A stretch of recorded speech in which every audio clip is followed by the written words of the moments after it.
past few years, we've heard the term free agents and been told we would all need to become one in order to succeed. The recent economic structures have helped to promote this concept as reality. Where do we get the tools to take control of our career path in the present and future? Welcome to the Career Confidante with your host, Marie Zimenoff. Marie and her guest experts are here to provide you with the tools you need to move forward and achieve your career goals. Now, here is Marie Zimenoff. Hello and welcome to the Career Confidante, and we're excited to have you here today. And you are in for a treat because we have Dr. Parker Walsh, who is a former TEDx speaker, 3-time Amazon bestseller, and just dynamic woman who helps midlife clients stop hiding in the shadows and step into the meaningful work they're meant to do in the world. We're so excited to have you here, Carol. Thanks for joining us. Thanks for having me. I'm happy to be here. Yes, so let's kick off because we're going to be talking about midlife professionals today. How do you define midlife professional, and where do you see them typically in their career when you're working with them? Yeah, so for me, midlife professionals has two connotations, because people often exchange mid-career or midlife. And for me, it's a combination of both. So there are people who are usually at the midpoint in their careers. They've either been in the workforce or in their career for about, 15 years or so. And they're also in the middle of their life. So they're roughly between 45 and 60 years old.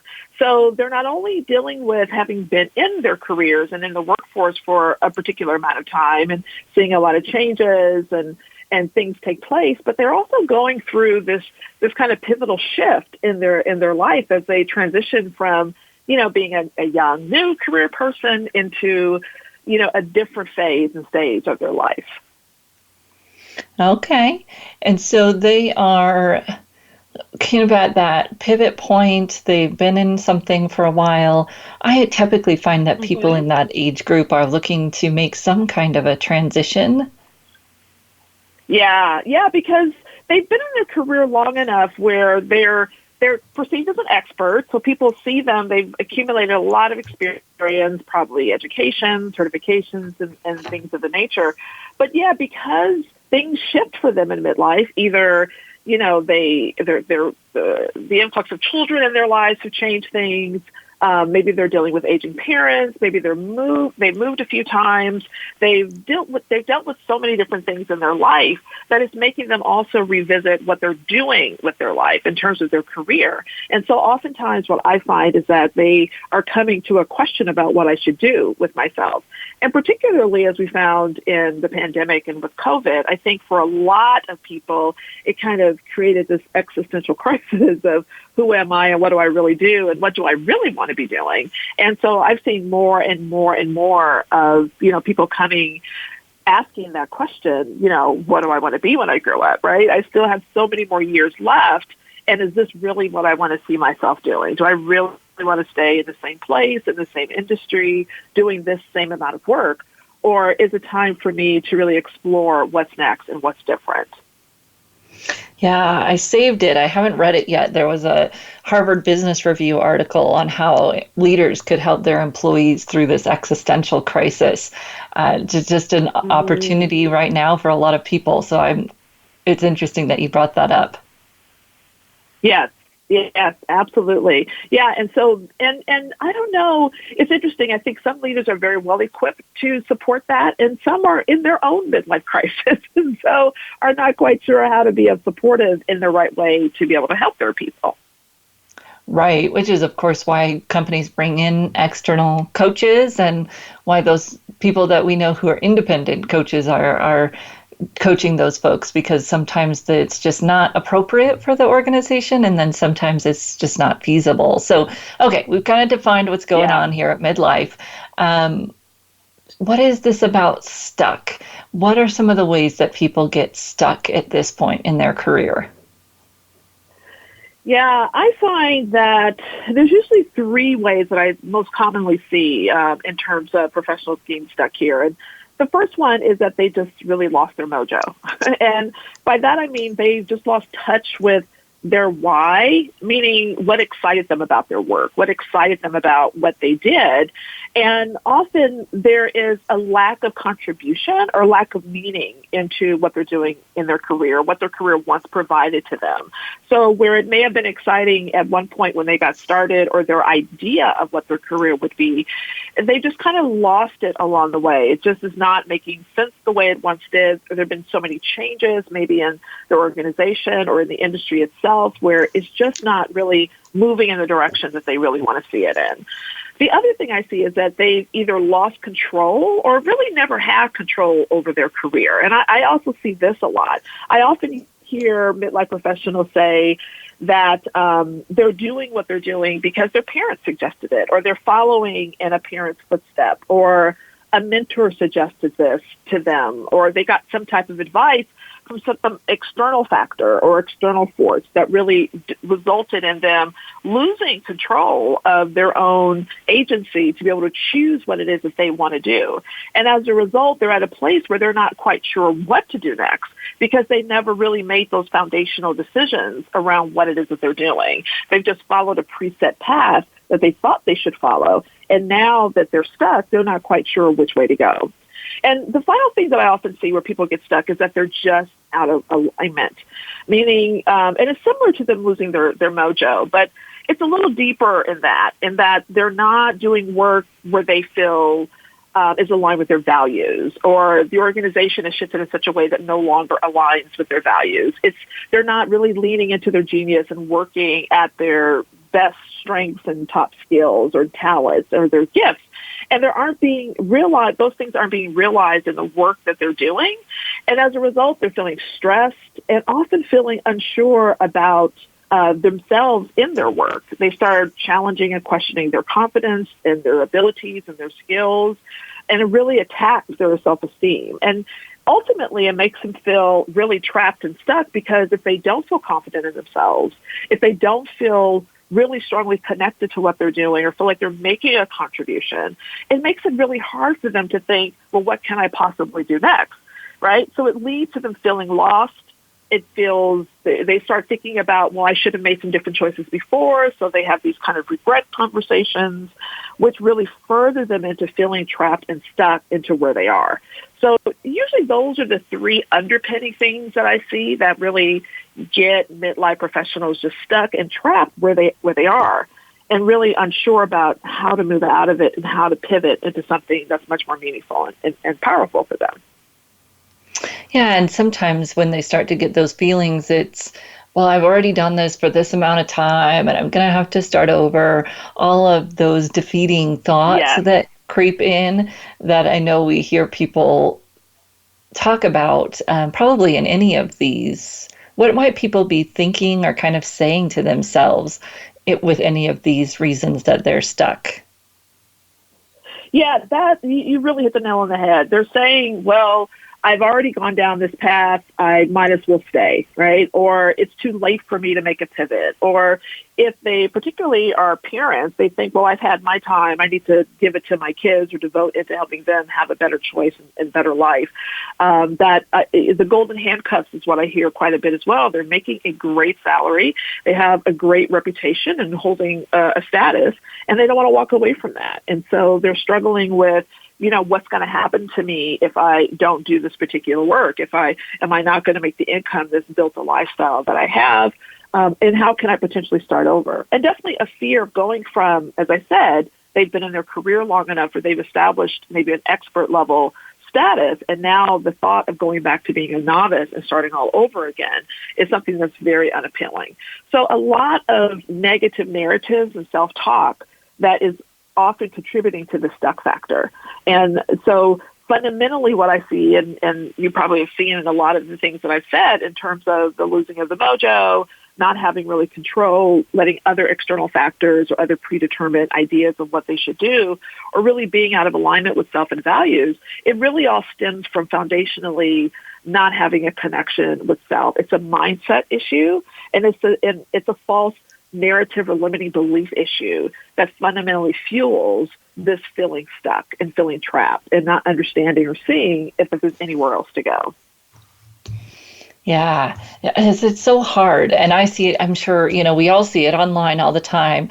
Am I too old to do X? Am I too old to go back to school? Am I too old to change careers? Right. Am I too old?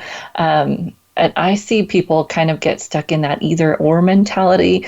I either have to stay here and hate it or have this huge change that's going to ruin my life. Those negative thinking patterns, as you were talking about.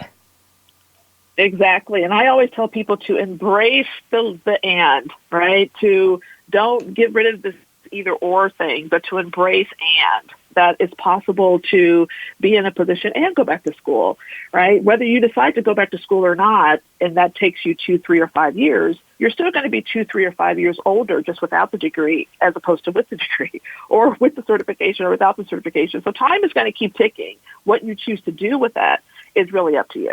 And this is a perfect opportunity because you have this wealth of wisdom and experience and knowledge. You know what you like. You know what you probably are more familiar with what you don't like than what you do like. But even starting from that positioning, it can give you some really great insight to make some really good choices that you can begin to leverage to move forward. Yeah, and we're going to talk about this here in just a few minutes after our break about the steps to get unstuck. But it sounds like they're kind of leading in there of knowing what it is that isn't working, what it is that you might be looking for, and because you can't really know where you're going unless you know what you're wanting more of and maybe a little bit of what you're wanting to get away from. We're going to take a short break. Exactly. And we're going to take a short break, and when we come back, we'll go through the 3-step process that Carol has to get unstuck. And we'll be right back here on the Career Confidant.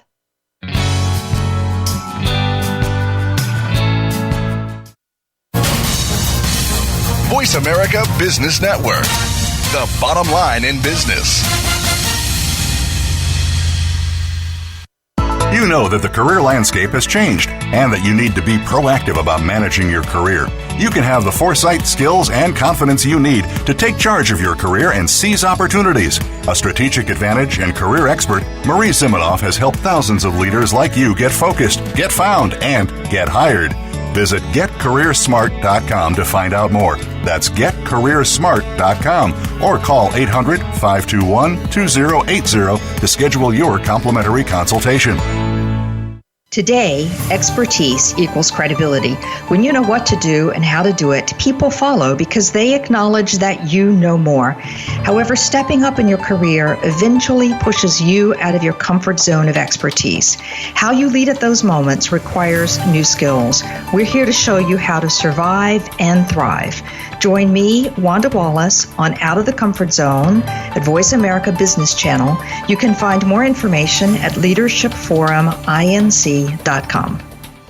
You hear about it all the time. Compromises, destructive malware, major breaches. You can't turn on the news without hearing about the latest cyber event. Learn more about cybersecurity, how it has become one of the most significant threats to our national security, and the battle experts undergo every day on your behalf to protect you, your families, and your data. Task Force 7 Radio with host George Reedus is the voice of cybersecurity around the world. Tune in live every Monday at 8 p.m. Eastern Time, 5 p.m. Pacific on the Voice America Business Channel.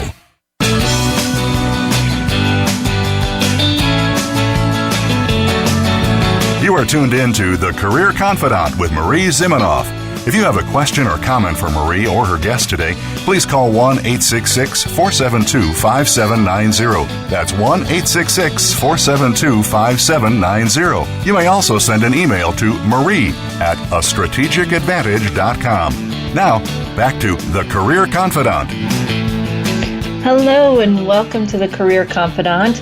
We are happy you're here to join us today. We have a guest, Dr. Carol Parker Walsh, and we are talking about how to get unstuck in your career. So, Carol, we were just talking about before break that people get stuck because they have lost touch with kind of the excitement and meaning, or maybe they feel like they never really had control over their career direction or chose where they're going, or they're kind of feeling out of alignment, maybe with their values or their dreams. Something just isn't the way that they want it to be or the way that they feel like it should be. So when people are feeling that way, you've got a 3-step process that you help people go through to get unstuck. What are those 3 steps? Yeah, well, the 3 steps are what I call an uncovering, an understanding, and an unleashing. And let me just tell you a little bit more. The first step of uncovering, and we touched on this a little bit, and for me, it's the process of pulling away from those narratives where we've buried ourselves in, those narratives that keeps us from trusting our gut, from rediscovering our values and what's important for us, and reconnecting that back to what we do in the world, to really get clear on who we are and how who we are informs what it is that we do. So the first process is really, I often call it an archaeological excavation of just digging deep into the things that we have lost touch with, because we've been pursuing external rewards like the career, the promotion, the raise, the money, the title, the status. We've been so focused on external attributes of what a career brings that we've totally lost touch with how it really connects with who we are. And so we've lost our identity in lieu of our career identity, right? We when people ask who you are, the first thing, people say is what they do, their title. I'm an accountant, I'm a lawyer, I'm a doctor. But we've lost touch with really who we are. So our career identity has totally taken over our real identity in terms of who we are. And we're so wrapped into that we have to do this process of really kind of unraveling from that and uncovering who we really are.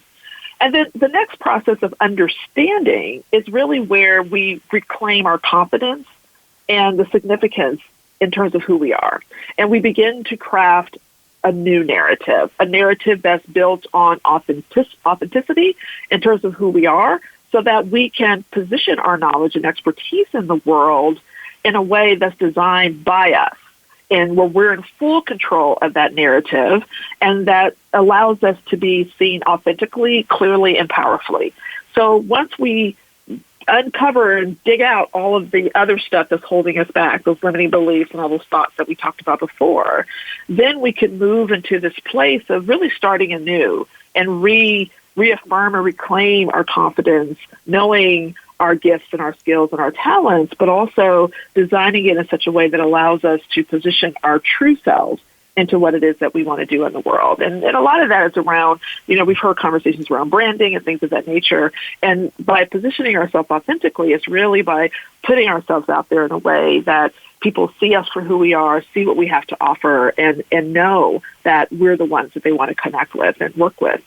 And then finally, there's what I called an unleashing, right? And this is the process where you step fully into the work that's not just aligned to who you are, but the lifestyle that you desire, right? For yourself, for your family. It's what I call career life alignment, where what you do isn't defining you, but it's a piece of what you do and who you are, right? And so it allows for you to have what I call a liberated living, which for me embodies 3 F's, which are freedom, financial reward, and fulfillment.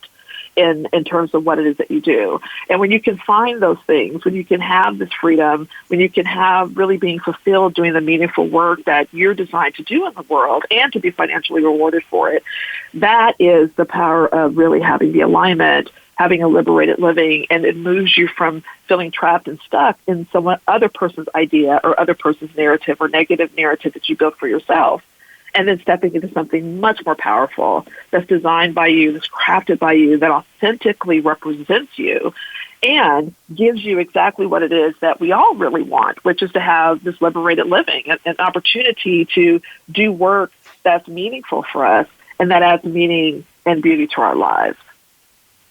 Oh, I love that. So we went through the uncovering, understanding, and unleashing so that people can figure out where they want to go. So when you're talking about uncovering and kind of uncovering those narratives, those things that keep us down, and then also you were talking about reconnecting to those things that we really enjoy. Tell me a little bit about what one step someone could take to maybe reconnect with those things that they do feel passionate about or that are going to motivate them. Yeah, I tell you, one of the most powerful questions you can ask yourself, and I know this may sound very simple, but it's a question that I find people do not ask themselves, which is, what do I love to do? And I know that's simple, but people are so motivated by, what can I do? What can I get paid to do? What can I get hired to do? What will people, pay me for, or those type of things, that what we don't do is that we design a paycheck, but we don't really design our purpose, right? We lean too far into one and not the other. The other thing you could do is just sit down and write down, there's a value exercise that I love to do where you just really touch base with the things that are important to you, the things that really matter to you. Many of us think we're motivated by money, but we're really not. We need it, but it's not necessarily the motivator. And so getting back in touch with those drivers that are related to our values is really a powerful thing as well. And the other thing I would say, I know you just asked for one, but I'm going to give three. The other thing I would say is what we said before, is to list what you don't want to do. Because when you're stuck and unhappy, we're more in touch with what we don't like than we are with what we do.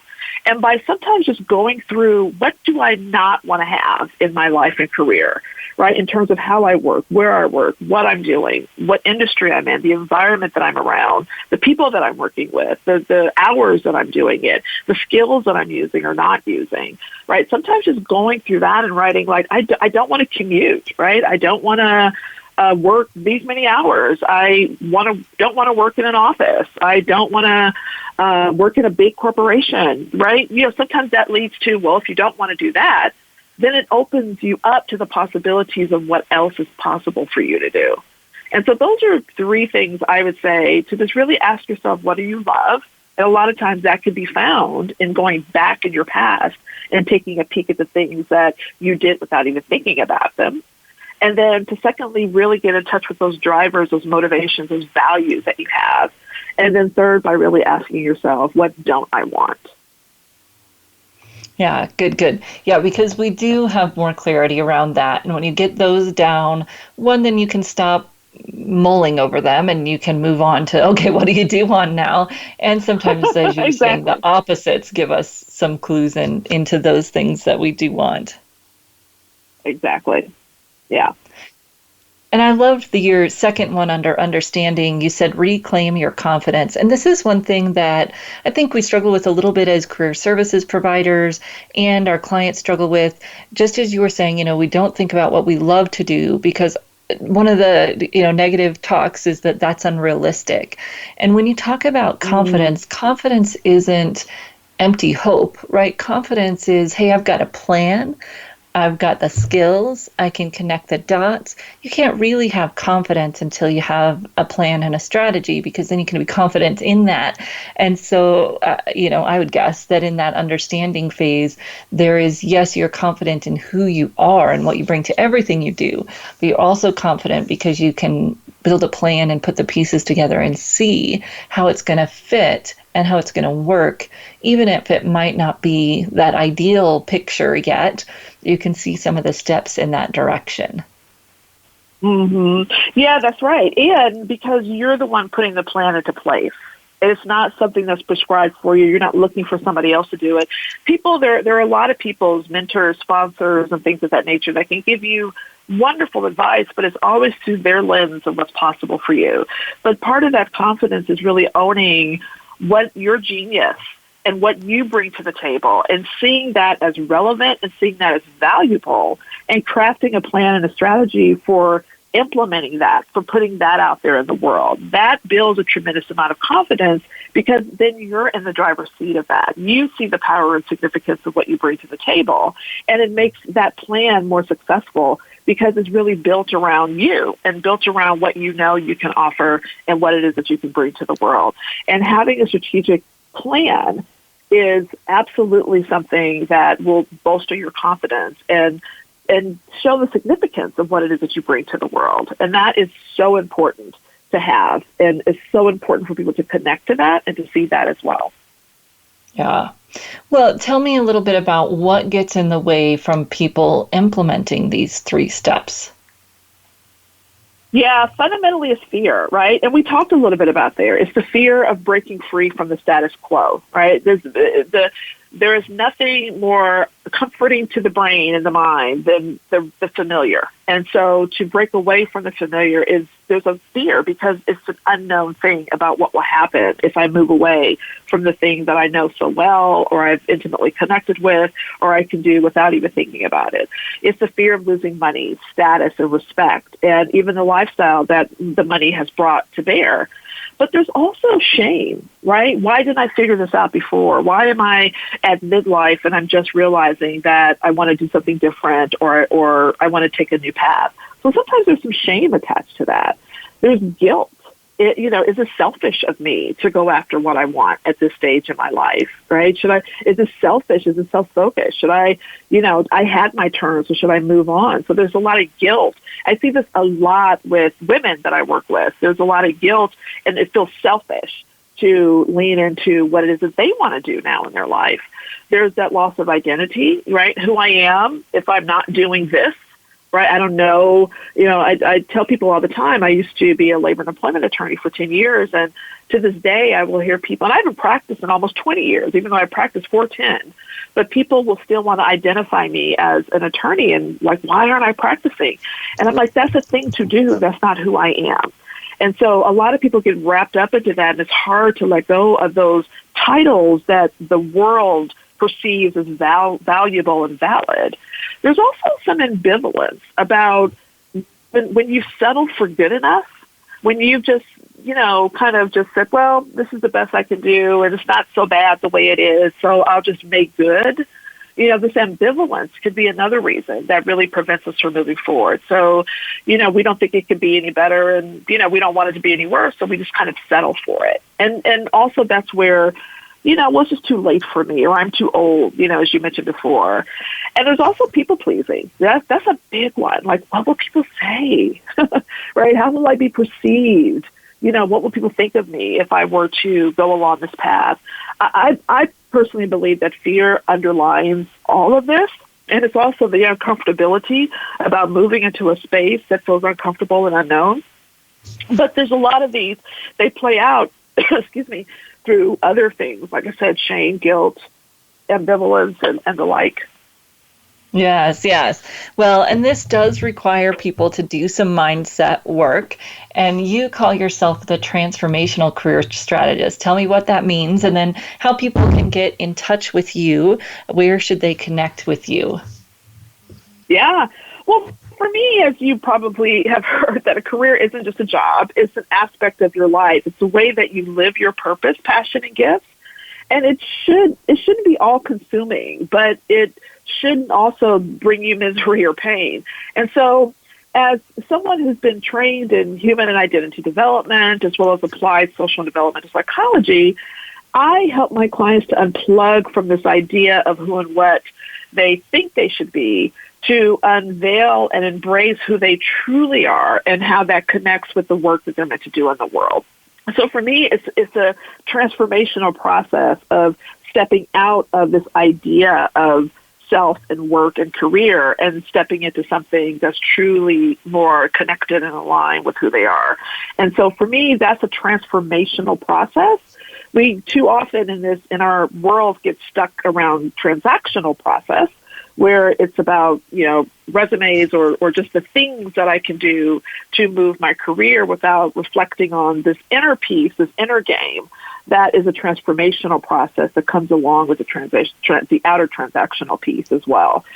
So it's a two-tier kind of system that both play against and play together with each other. And so that's why I call myself, and people have called me a transformational career strategist or coach, or somebody who really kind of impacts and changes lives. And the best way people to reach me is to go right to my website. I'm also, which is CarolParkerWalsh.com. Or if you're on LinkedIn, I am there as well. You can, look me up, Carol Parker Walsh, on LinkedIn. And those are probably the two places that I tend to hang out the most, where you can find out more information about me and also read some of my work and see some of the things that I put out there in the world. Yes, and you put out some great content. So if you're listening, follow Carol with a C, Carol Parker Walsh. And Carol, thank you so much for sharing just great information, helping people wrap their mind around some practical steps that they can take if they're feeling stuck. So we are going to take a short break. You. Yeah, thank you. We're going to take a short break and we'll be back here on the Career Confidant, but we're going to say goodbye to Carol. So thank you so much, Carol, and we will be right back here on the Career Confidant.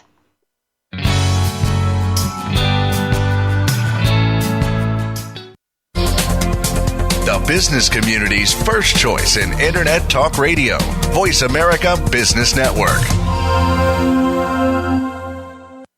You know that the career landscape has changed and that you need to be proactive about managing your career. You can have the foresight, skills, and confidence you need to take charge of your career and seize opportunities. A strategic advantage and career expert, Marie Zimenoff has helped thousands of leaders like you get focused, get found, and get hired. Visit getcareersmart.com to find out more. That's getcareersmart.com or call 800-521-2080 to schedule your complimentary consultation. Today we live in a truly global environment. Business can more easily be conducted now in almost any part of the world. How do you, as a business owner or professional, navigate the ever-changing business landscape? Tune in to Leadership Beyond Borders with host Kimberly J. Lewis. With a worldwide resource of guests, you'll find out what opportunities and challenges surround diverse and virtual organizations. Listen live every Tuesday at 3 p.m. U.S. Pacific Time on the Voice America Business Channel. Tune in each week for the Lebenthal Report with hosts Dominic Tavella and Michael Hartzman. The Lebenthal Report keeps you in tune with market conditions, investment opportunities, and outlooks based on the stories and headlines to keep you in touch with your financial success. Are you picking the right financial path? Find out by listening to the Lebenthal Report live every Tuesday at 5 p.m. Eastern Time and 2 p.m. Pacific Time on the Voice America Business Channel. Think you've seen everything there is to see in online television? Let us surprise you. Visit voiceamerica.tv today for sports, health, business, and more on demand 24/7.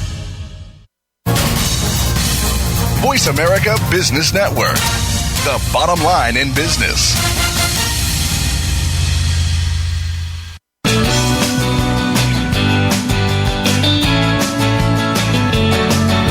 You are tuned in to The Career Confidant with Marie Zimenoff. If you have a question or comment for Marie or her guest today, please call 1-866-472-5790. That's 1-866-472-5790. You may also send an email to marie@astrategicadvantage.com. Now, back to The Career Confidant. Welcome back to the Career Confidant, and we were talking with Carol Parker Walsh today about how you can get unstuck in your career. And we were talking about kind of that uncovering what's going on, what isn't working right now, what do you need more of, and then really understanding what value you bring to everything that you do. She talked about in terms of that confidence. A lot of times we talk in terms of your personal brand, and personal branding is often misunderstood as a sales or selling yourself, and it really isn't. That is, some of the communication parts of personal branding, but it's a much deeper process where we really get a hold of what is it that I bring to everything that I do, how do I add value, and how does who I am and how I do things add value to my target audience. And when we have that under our belt, we can really have more confidence in communicating who we are. And I was looking at, so we referenced briefly at the beginning of the show, this article the Harvard Business Review did on how you can't cure your employees' existential crisis. And I was just talking about this with a entrepreneur earlier today about how the existential crisis that we're all in, because we've seen more death, we've got grieving, we had anticipatory grief. Many of us have either lost family members, lost close loved ones, or not so close loved ones, and it doesn't really matter how close they were when we lose someone. And then we had the fear of losing someone, and then just all of the transition and change and upheaval and uncertainty in our world leads to questioning life, questioning if we're where we should be, if our priorities are where they should be. And people are dealing with this on a day-to-day basis.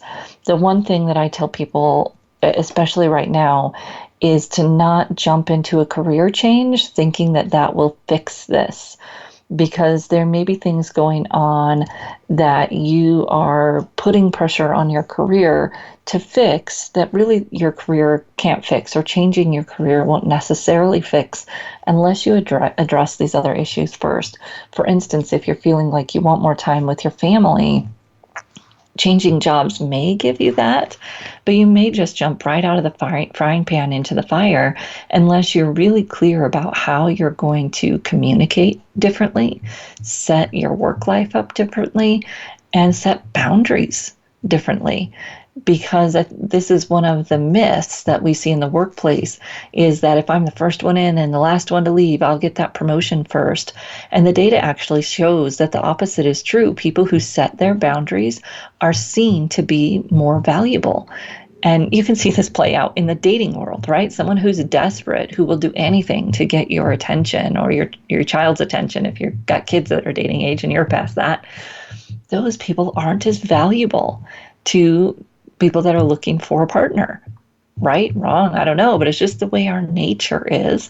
And the same thing is true at work. If you are that person who is always there, it may be achieving the opposite of the goal that you think it's achieving. So as individuals and as leaders, I think there's some really good takeaways from this article in the Harvard Business Review. So the first point that it's making is talking about looking beyond salary and what can employers do to kind of give people a boost. And just as Carol was saying, it's often not money that actually motivates us. And this is one of the things that we're realizing about ourselves right now, that we would like flexibility, or we would want to be able to do some things that are different, to be challenged, whatever it is that is driving us, kind of our why. As a manager, as a leader, I can try to tap into that for my team.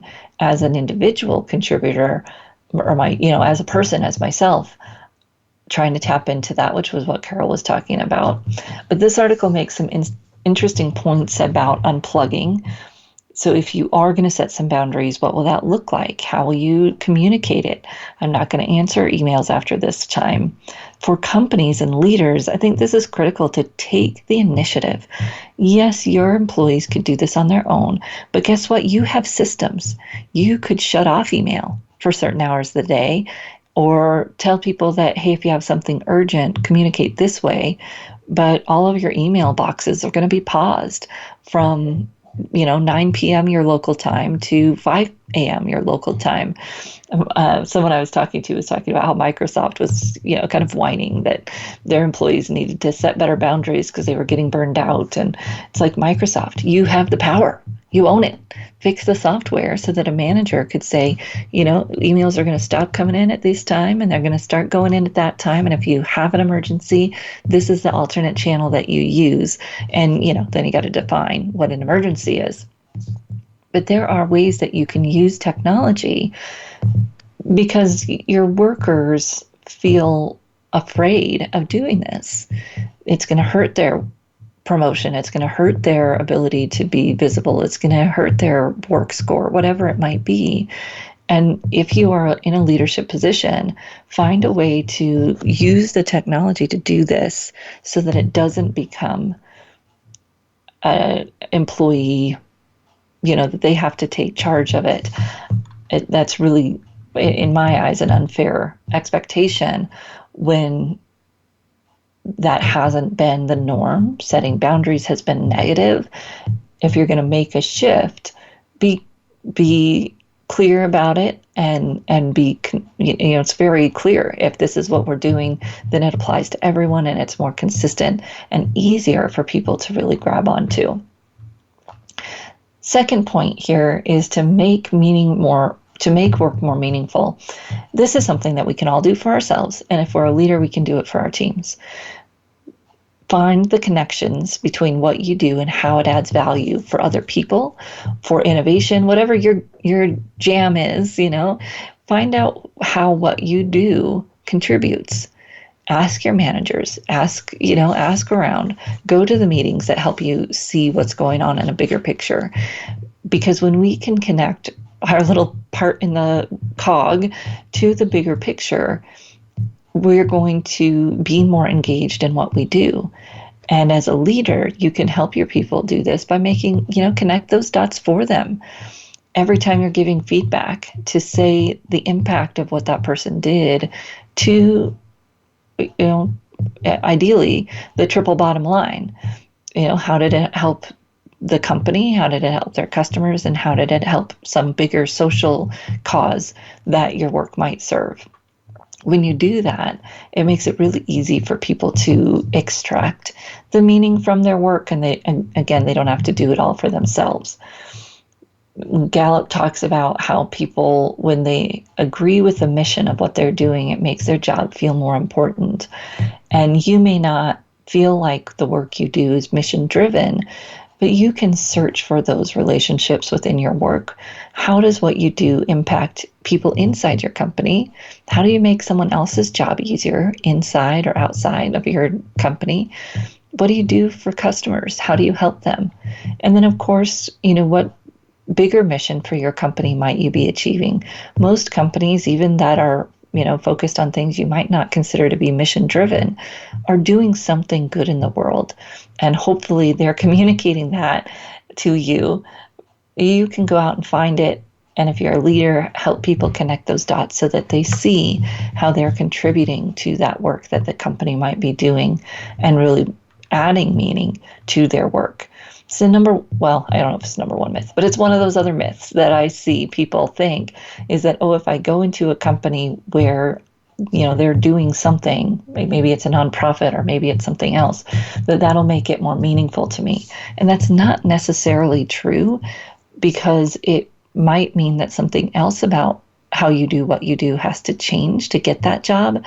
And those two things will cancel each other out. So if I'm going to go work at this company that does this great work, maybe I'm not going to be able to do the type of work that I want to do, use the skills I want to use, whatever it is, and it might cancel each other out. It's very possible I could get both, but it's also very possible that what you're looking for exists where you are right now, and we just have to connect the dots to see it, or find an opportunity to move into a position where we can make a bigger impact. And we were talking to Hannah Morgan, job search expert, last week on our weekly Clubhouse room, which happens right after this session, Job Search Secrets on Clubhouse under the Thought Leadership Branding Group. And she was talking about how it's much easier to move up within an organization, keep the job you have and craft it, than job search. Job search is hard. Making a career transition is hard. Doesn't mean you can't do it, but I'd highly recommend that you look for opportunities within your current organization first to get what you're looking for. First, because it's going to get you clarity on what you're looking for. And then second, because it's likely an easier transition. Not always, but likely. We're going to take a short break, and when we come back, we'll go through a few more of these points on how you, for yourself or for your team, could help them through the existential crisis created by COVID. We'll be right back in just a few minutes.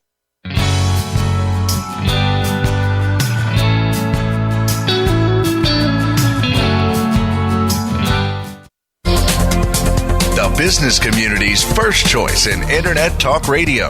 Voice America Business Network. You know that the career landscape has changed and that you need to be proactive about managing your career. You can have the foresight, skills, and confidence you need to take charge of your career and seize opportunities. A strategic advantage and career expert, Marie Zimenoff has helped thousands of leaders like you get focused, get found, and get hired. Visit getcareersmart.com to find out more. That's getcareersmart.com or call 800-521-2080 to schedule your complimentary consultation. Small businesses are in trouble, and it didn't just start with COVID-19.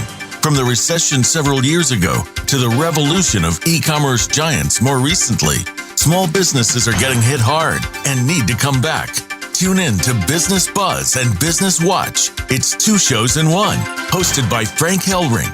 We'll help your small business bounce back with best practices, guest experts, and resources that you can use to strengthen your small business. Listen Wednesdays at 10 a.m. Pacific and 1 p.m. Eastern on Voice America Business.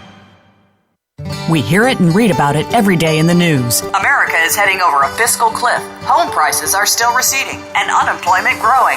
How can you preserve and increase your wealth in this kind of economy? Tune in to Turning Hard Times into Good Times with host Jay Taylor. Jay will explain the decline of our monetary system and the economy, and will give you winning investment ideas and the tools to protect and increase your wealth. Turning Hard Times into Good Times with Jay Taylor can be heard Tuesdays at 3 p.m. Eastern Time, 12 noon Pacific Time on the Voice America Business Channel. When it comes to business, you'll find the experts here. Voice America Business Network.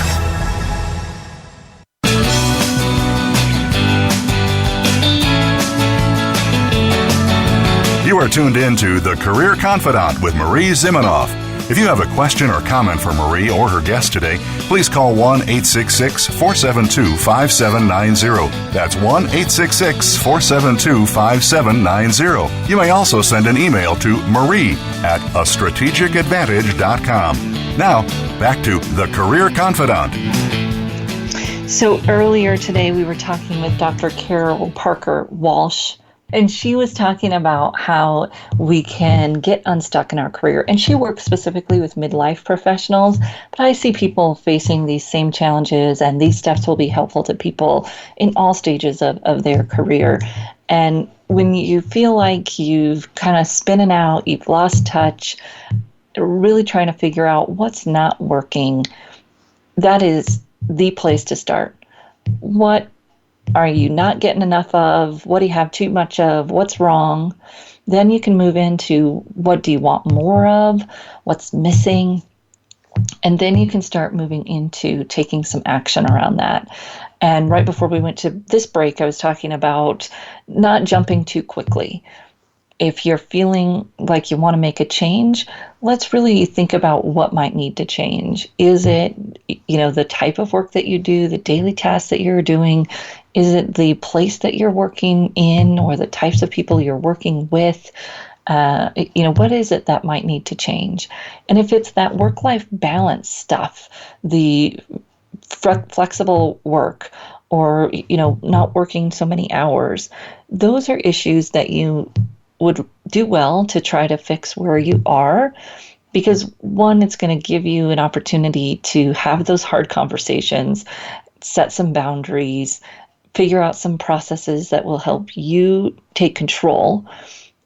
And when you do that, even if it doesn't work out where you are, now you're set up for better conversations when you are interviewing. Well, after you've got an offer, or you're kind of in the second stage of interviewing, when you're interviewing and moving into that new role, you'll need to have the skills to have that conversation, because the work-life balance issues are not just magically going to go away because you change careers or organizations. We have to learn how to have those conversations. Then we were talking about it from the, kind of individual perspective as well as the manager perspective. What do we do right now when people are really struggling? People are struggling in their work, and it may have to do with work. It may not really have to do with work, but it doesn't matter, because if people are unhappy at work, they're not doing a good job. They're not delivering. They're not producing. They're not happy when they're dealing with their customers, internal or external. It just doesn't work. And there was some Gallup data years and years ago that showed, that when people were unhappy at work, their customer service scores were just dismal. It does impact it. And as a leader, it can be, easier to think, well, I'm not here to make them happy. But yeah, kind of you are, because if they're not happy, they're not going to do what you need them to do. Lessons learned hard from parenting a 3-year-old. It doesn't mean we have to give them everything we want, but it does mean we've got to take the time to really figure out what's going on, what's missing, what's making them unhappy. And thankfully, most of these adults will be able to communicate that better than my 4-year-old. But when we're really under stress, sometimes we might not be able to. And as a leader, we have to give that space and time. As an individual, we have to, put ourselves in our best adult state and be able to have those conversations with our leaders, because that's the only way that we can get what we need, is asking for what we need. First step first step of getting help is asking for help. So the third thing that this Harvard Business Review went through is fostering strong work relationships. Oh my goodness, this is a challenge right now, right? We're all remote, or some of us are remote and some of us have come back to the office. And how can you, as an individual, take some onus on yourself and start to build or rebuild these working relationships? Zoom drinks lame, but we got to do something. Find some good ideas, see what other people have done. One of our gurus, our guests a few weeks ago, maybe a month or two ago, Fawn Germer was talking about how she'd set up these mastermind kind of groups for herself, calling people that she knew in her peer group and setting up a call with 10 people and, having some kind of structure or questions, but just really setting up those opportunities to connect and go to the things that are for your work, even if they're virtual, because it will give you those opportunities to reconnect with people, even virtually. Use that chat, the internal chat system, whatever system you're using. Be careful. I don't know how much can be seen in what types of systems, but I never put anything in a chat on a call that was, something I didn't want my boss to see. But you can reconnect, hey, Sue, it's great to see you. And I'm typing to Sue directly in the chat, and let's set up a time to chat, because it's going to take more effort, especially if you are working virtually. But even if you're working in the office, put in that effort to see people, to connect with them, to really spend the time, because we are more happy, right? Lots and lots of data shows that we are happier when we are connected, when we have community. And that's probably the number one thing that COVID took from us, is this ease of building community. I will argue that it didn't take away our ability to build community. It just took away the easiness of it. The let's sit and have coffee, let's sit and have lunch. Now you got to work at it a little bit more. You have to find a place where you're both comfortable, whether that's outside or not in the 101 degree heat here in Salt Lake. What is that going to look like, and how can you make that happen? Or is it virtual? And there have been groups that have been operating virtually for years before COVID that have community, that build that community. And what I've seen is that those virtual groups have learned how to do that better, right? We're doing more breakouts in our Career Thought Leaders Associate calls so that people get the time to connect in smaller groups. And when you see somebody doing something that you like virtually, share that with your leadership. Do it in your team, even if you're not quite sure how it will work. Give people those opportunities to build community, because that's where humans live. Even the most introverted of us, we need community. And build that for yourself. Find ways to build it for your team, because that's going to impact people's happiness at work quickly. It has nothing to do with what they do or what career they're in. It just helps them build those connections, and maybe finding people that can help them get where they want to go in their career, even if it's not necessarily a career change. So next week, we're going to be talking with Dr. Dawn Graham. She wrote the book called Switchers. So I guess we'll be kind of continuing our career switch theme. I love how practical her take is. She was another one of our guests on our Clubhouse series, The Job Search Secrets. And I'm looking forward to hearing from her. If you have other suggestions of guests you'd like to hear or topics that you'd like us to cover, we have a panel of experts at Career Thought Leaders and Resume Writing Academy at your disposal for answering your questions and getting you the information you need to take control of your career. You can always reach out to me at Marie, M-A-R-I-E, at careerthoughtleaders.com. And we look forward to seeing you right back here again next week on the Career Confidant.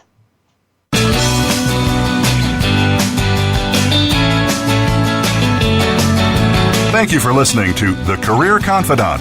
Marie Zimenoff will return again with another terrific guest next Monday at 6 p.m. Eastern Time, 3 p.m. Pacific on the Voice America Business Channel. Be sure to join us then.